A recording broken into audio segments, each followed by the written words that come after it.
Bien, lo que les decía entonces es que no es lo mismo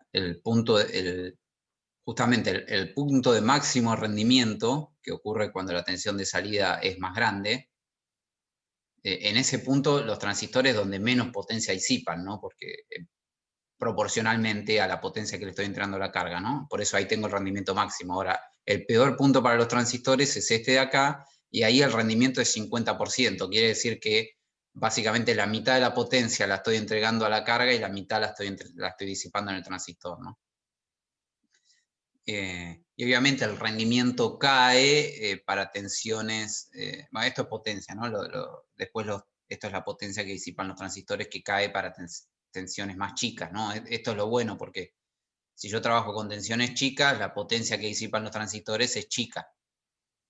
En un clase A, como tengo la corriente de polarización fija, por más que yo trabaje con tensión chica, tensiones de entrada o de salida chicas, estoy disipando potencia en el transistor porque tiene la corriente de colector fija, ¿no? Esa es la principal diferencia. Nada, ese es el cálculo del rendimiento a potencia de transistores máxima.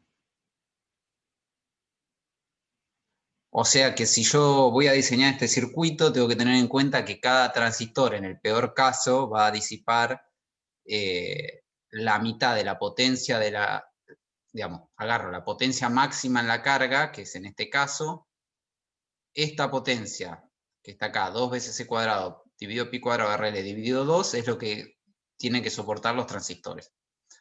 Más adelante, en el último capítulo de la materia, vamos a ver que uno en base a eso tiene que ponerle al transistor un disipador de calor, probablemente, para poder evacuar el calor del transistor, ¿no?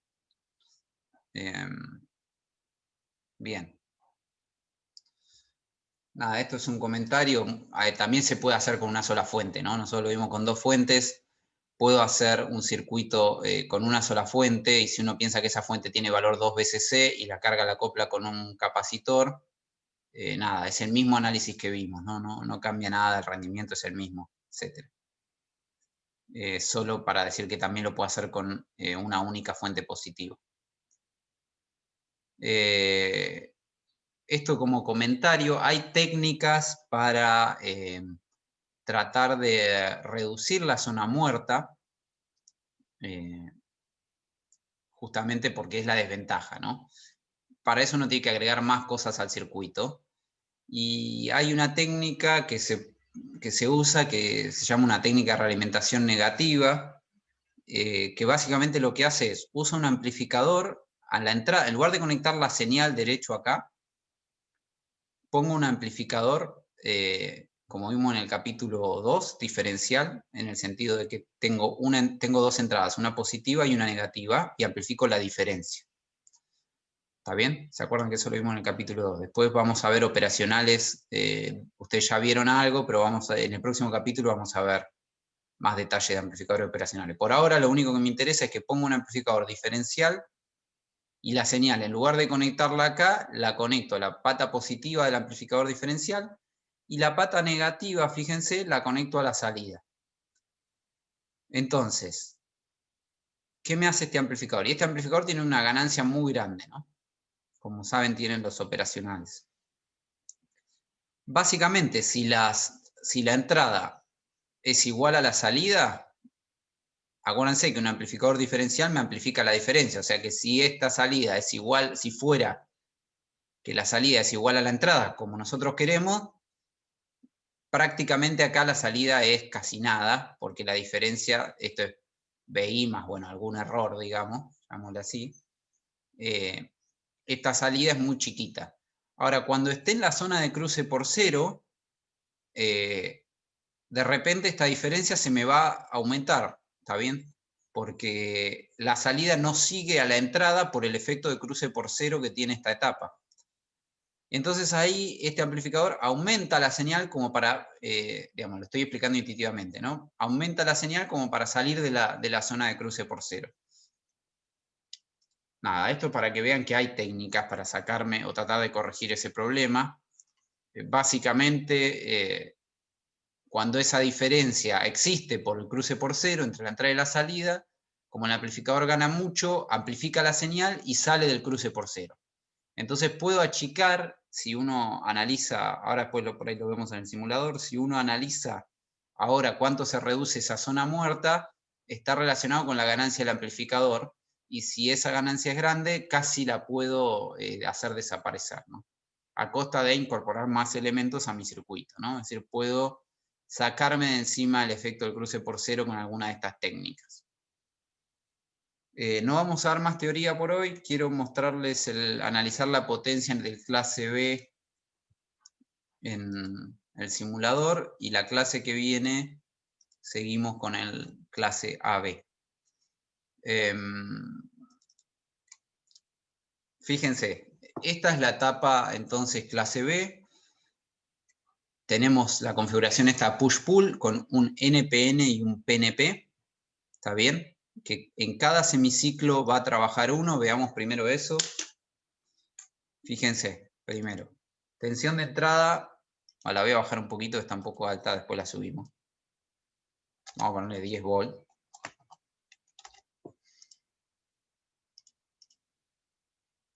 Entonces tengo tensión de entrada yendo entre más o menos 10 volts, miro la salida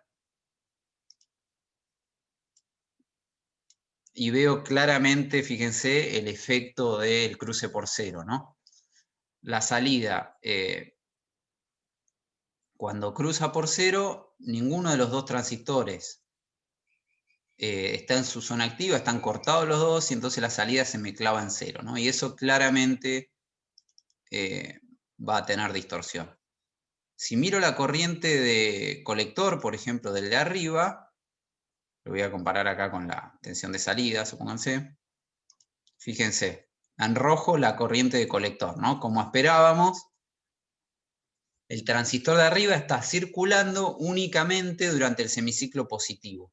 En realidad un poquito menos porque está el efecto de cruce por cero, ¿no? Durante el cruce por cero tampoco conduce, o sea que si miro la corriente también de colector del otro transistor, del de abajo, perdón, vamos a hacer así, vamos a buscar esta, la tensión de salida y esta. Ven que ahí lo que ven es que en rojo es cuando conduce el transistor de arriba, en azul cuando conduce el transistor de abajo, y hay una pequeña región en donde los dos están cortados, ¿está bien?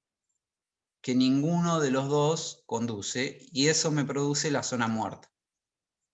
Pero claramente se ve esa complementariedad de que cuando uno trabaja en un semiciclo y el otro trabaja en el otro semiciclo.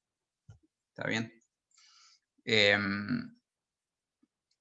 ¿Qué más? Bueno, obviamente las corrientes por la fuente son esa misma forma de onda, ¿no? Las de colector, esta de acá arriba, y el otro esta de acá.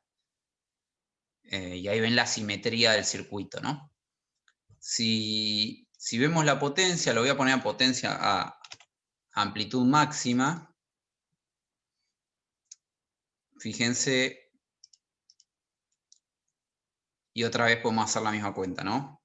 Si vemos la potencia sobre la resistencia de salida, hacemos el V por I de salida y, perdón, no le voy a hacer zoom porque cuando uno calcula la integral acá en el simulador, mejor promediar muchos ciclos, nos da 11 watts sobre la carga. ¿Está bien? Voy a anotar por acá.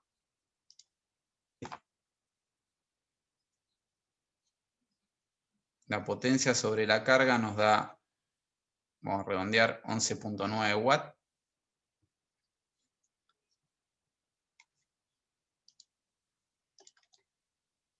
¿Qué queremos ver? La potencia de las fuentes, ¿no?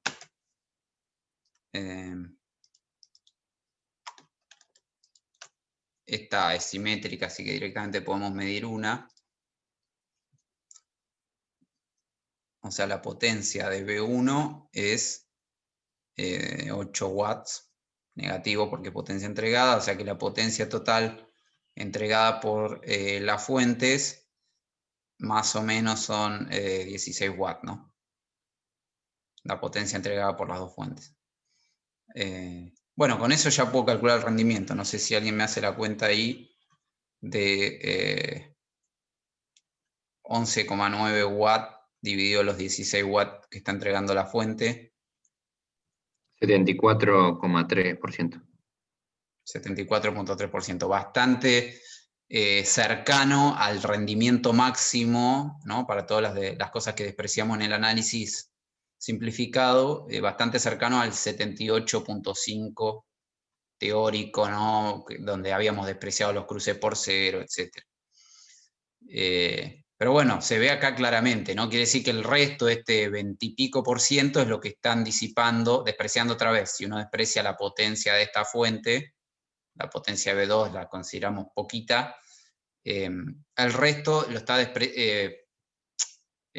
disipando, ¿no? Si uno viene acá y se fija cuál es la potencia que están disipando este transistor, va a ser igual el otro, ¿no?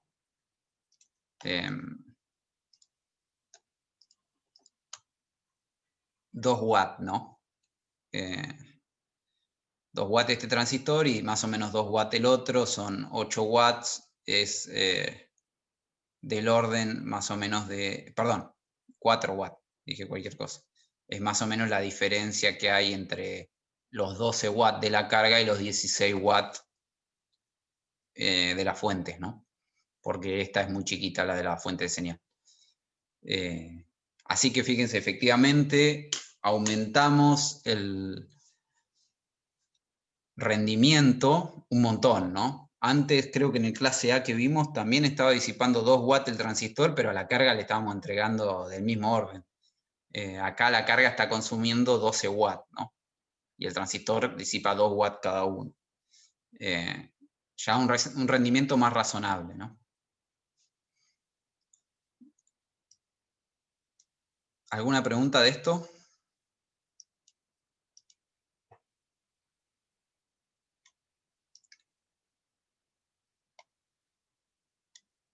Bien.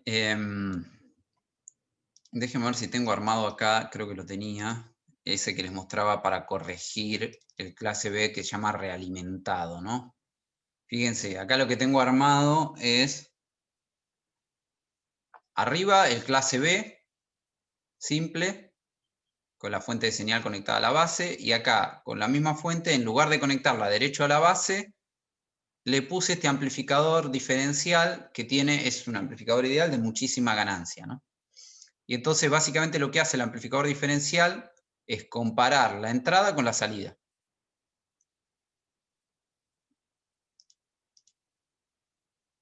Si yo comparo ahora la tensión de salida del que no tiene la compensación con el que la tiene, ahí vemos cómo funciona la compensación, que prácticamente desaparece el efecto de cruce por cero, ¿no? Nada, esto solamente para que vean que hay formas de compensar estas cosas. Muchos amplificadores de audio, por ejemplo, o de otras cosas son amplificadores así, clase B. Fíjense, a ver si se ve la tensión base emisor como es, ¿no? Que no la vimos antes. Normalmente es así, es decir, cuando conduce el de arriba, es los 0,7 más o menos cuando está en directa al transistor de arriba, y después cuando conduce el de abajo es los 0,7 del de abajo. Y en el medio la zona muerta donde está copiando a la entrada porque todavía no hay conducción, ¿no? Esta es la zona muerta. Con la compensación esta, cuando uno mira la tensión base emisor,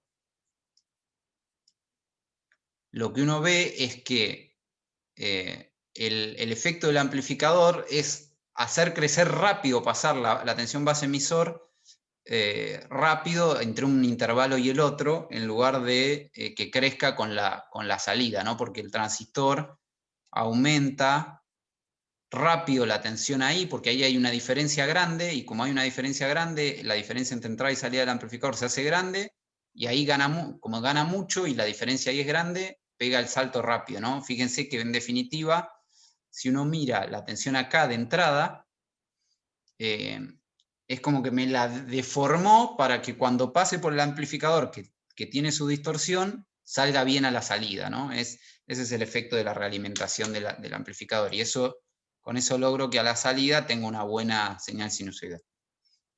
Nada, esto es solo para que vean que hay formas de compensar esa distorsión, ¿no? No sé si hay alguna pregunta.